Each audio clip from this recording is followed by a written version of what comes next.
There is a lot going on at Manchester United at the moment, and it does feel very doom and gloom as a Man United fan.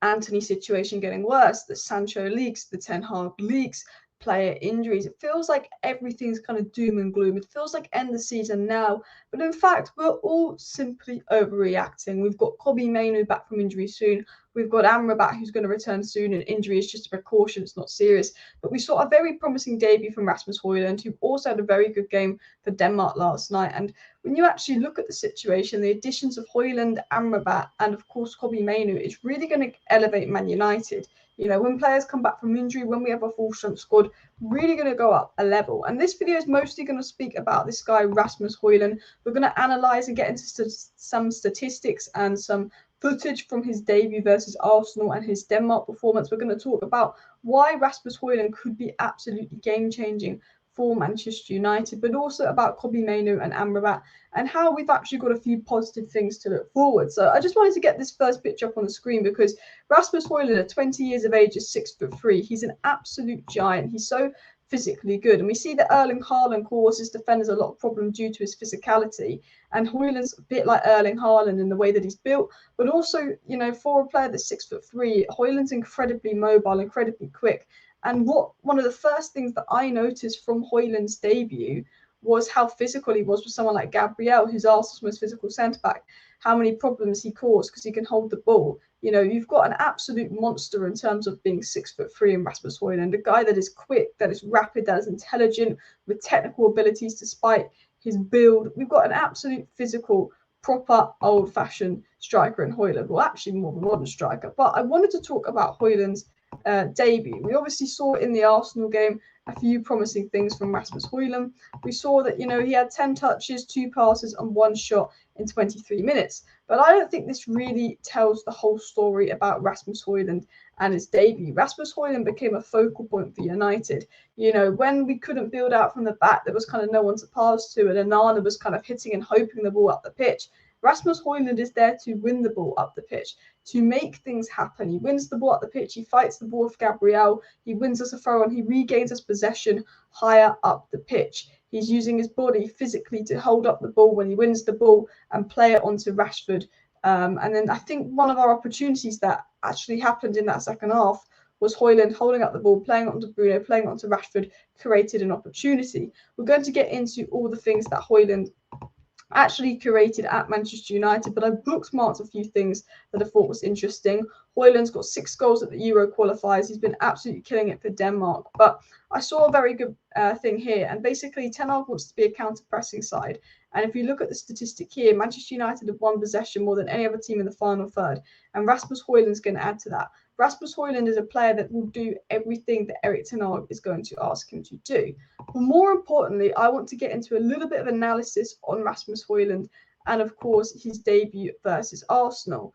From the off, we saw that Rasmus Hojlund displayed hunger and speed versus Arsenal. He was fighting Gabriel. He was eager. He worked so hard to win the ball. Martial's legs just don't work like they used to. And Hojlund coming on was this fresh air. He was fighting so hard to win the ball. You know, he almost won a penalty. You could argue that was a penalty, but I think it was his mentality. He came on, he did not give up. He fought for this badge. We haven't seen that from Martial, and not really Martial's fault. He's always injured. His legs don't work. But Hojlund came on, and instantly in that 20 minutes that Hojlund came on, he upped the energy, he upped the tempo, he won back the ball in key areas of the pitch, he held up the ball well, he provided a focal point, he was there in the box when Rashford put a good cross in as well, and he never left Gabriel alone. He always wanted to battle, he was always ready to run at the centre-back. He was, you know, I felt like we had 10 men with Martial, no disrespect to Martial, but it felt like we had 10 men. When Hojlund came on, you could see, you know, he was fit. He had the fitness levels. Everything increased about us, and he had that competitive nature. And, you know, 6'3", has that physical prowess as well, and everything was causing a problem. You know, for me, he's not just a centre forward that's gonna apply pressure or anything like that. He's not just a centre forward that's going to help us in build up when Onana kicks the ball long, but he was linking up play well. He was linking up with defenders well. You know, and a hopeless kick up the pitch, Hojlund turned that into a good opportunity because he can use his strength and his ability to hold up play. He can link up play. He allows others to get forward by holding up the ball, so he can do that perfect pass. He offered a different dynamic as soon as he came on, and he was an absolute handful for Gabriel. He was an absolute handful for the defenders in that Denmark game. He almost scored. He hit the post. he did so many things. And I want to show you something that the United District analysed. I want to show you this from the game versus Arsenal, what United District point out. They point out a few things, but they said there was a couple of examples of how Hojlund could benefit United, and they sort of highlighted this from Hojlund's brief cameo versus Arsenal. And there's not going to be a harder game than Arsenal at the Emirates as well. But you can see here, if you can see here, Hojlund wins the ball off Gabriel here. Hojlund uses his physicalness to hold the ball versus Gabriel, and he lays the ball onto Bruno. So this picture at the top is where Hojlund's got the ball, won it against Gabriel, lays it onto Bruno. And as you can see, Bruno lays it onto Rashford, and there was a chance created. They said we can see here how his hold-up play directly led to a good opportunity for United's ability to link play together is directly linked to hold-up too, and he has a good technical base for his size. The link-up actually led to Garnacho's offside goal after receiving the ball in midfield. Fernandes passes to Hojlund, who first time flicked it onto Casemiro, and of course, you know, even the Garnacho offside goal, which for me just wasn't offside, but it was offside. You get what I'm saying? But even here, you can see Hojlund actually was involved in the midfield to flick the ball onto Casemiro, who obviously passed the ball onto Garnacho. And, you know, it was involved in a Rashford chance, but he actually had involvement in the Alejandro Garnacho offside goal. I really like how the United District kind of highlighted everything that Hojlund sort of brought and added to United and involvement he had as well. And I think, you know, just highlights his ability to hold up the ball and just provide a focal point had such an impact on Manchester United. And I don't think a lot of people realise it. People are just saying, oh my God, he's just holding up the ball, stop overreacting. No, it's the fact that he can hold up the ball. He can play with his back to goal. He can link up with defenders. He's doing the things that, yes, most good strikers should be able to do. But he is doing that at 20 years of age. He's doing it very well. And he's going to add a lot more than just that to his game. He's got that physicalness about him. He's got a lot of things about him, and he's a very intellectual player as well. And he's, for me, and I'm going to talk about what Hojlund does at Atalanta, because people will say let's not judge him off one game with United and one game with Denmark, but we saw this at Atalanta. Hojlund makes good runs, he holds up the ball, he links up play well. And I think Ethan made a really good point about Hojlund here that I'm going to share with you on my screen. And I think he describes Hojlund's impact versus Arsenal really well. And he said, on a more positive note, he said this right after the match, the debut from Rasmus Hojlund was great. He did some exceptional work out of possession and contributed when he did have the ball. Rare you see a player like Gabriel get tested physically as he did by Hojlund. Kept peeling into the right space for the out ball. Great flick on in the offside for the Garnacho goal. Showcased he can be a real focal point. Made some decent runs, although cohesion needs to be improved between him and the wingers. And I think that will just be a matter of time of getting used to it as well. But he occupied the central space and he offered great structure to the side. His type of centre-forward profile is exemplary to the modern game. And I think, you know, Ethan made some really good points about the impact Hojlund will have. And I think Hojlund providing a focal point, linking up play, making runs, bringing that energy to the pitch is going to help Man United so much going forward, because it is like playing with 10 men. I think he works well with Garnacho. I think he'll work well with Rashford. But it's not that we've just got Hojlund. We've got players like Amrabat and probably Mainoo to reply. And I thought this was a really good tweet as well. It was said that Amrabat's injury could be a massive blow if he's not available after the international break, which is absolutely true. But it's being reported now that it's just a precautionary as well. He said, for me, this again points towards our business in the transfer window and our lack of business, I should say. We've been unlucky, but we also haven't done enough to strengthen the squad. Last season, it felt like as soon as a player returned from injury, another got injured.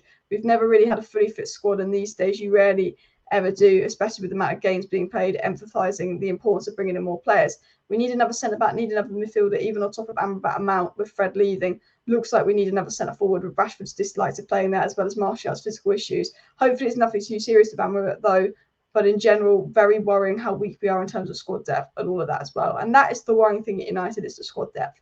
You know, we're going to talk about Amrabat and what he's going to add, and hopefully the injury isn't serious, but Hojlund coming back is brilliant. If Amrabat's not injured, brilliant. If Mainoo's back, absolutely brilliant. But the thing that's going to cost United is squad depth. And we have been unlucky. But if we get those players back, I think we're in a good position. And now I want to talk about Amrabat. Sort of what I think Amrabat's going to add to United, what I think Mainoo's going to add to United. And I think, although it's been a doom and gloom start to the season, I'm really excited to see more from Rasmus Hojlund. You know, Rasmus Hojlund's 20 years of age. I think that he could hit unbelievable, I'm talking absolutely unbelievable levels in a few years' time. He'll only be 22 in 2025. But if you look at the Manchester United squad, obviously it does lack squad depth. Obviously Mason Mount can play in the Amrabat Bruno role. Obviously Amrabat can play in the Casemiro role. Lindelof is good depth for the centre backs. Obviously, Luke Shaw is injured, so I've just put Delo in there at left back. That's hence why there's no Mount as well. And doing players that are expected to come back in the coming weeks. Mainoo and Amrabat expected to be back very, very soon.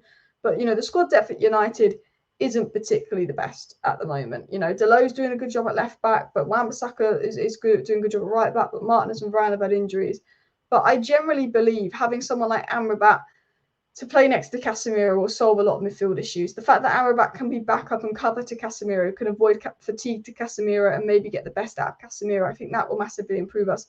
I think we saw Mainoo have a big role in pre-season, play in the Casemiro or play next to Casemiro. I think Mainoo and Amrabat coming into the midfield will make a massive impact on United in terms of they're both two players that are good on the ball and can retain the ball and are good in possession. I think Bruno Mount, Casemiro, I think they're all better out of possession. Mason Mount's known for what he does out of possession, the ground he covers. Casemiro's biggest strength is defending the back four, his defensive abilities, and also he is a box threat in the final third, but he's not known for his passing. And Bruno's known as a creator. We don't have a midfielder that's really that volume passer, someone that can break the line, someone that can retain the ball well, help control games.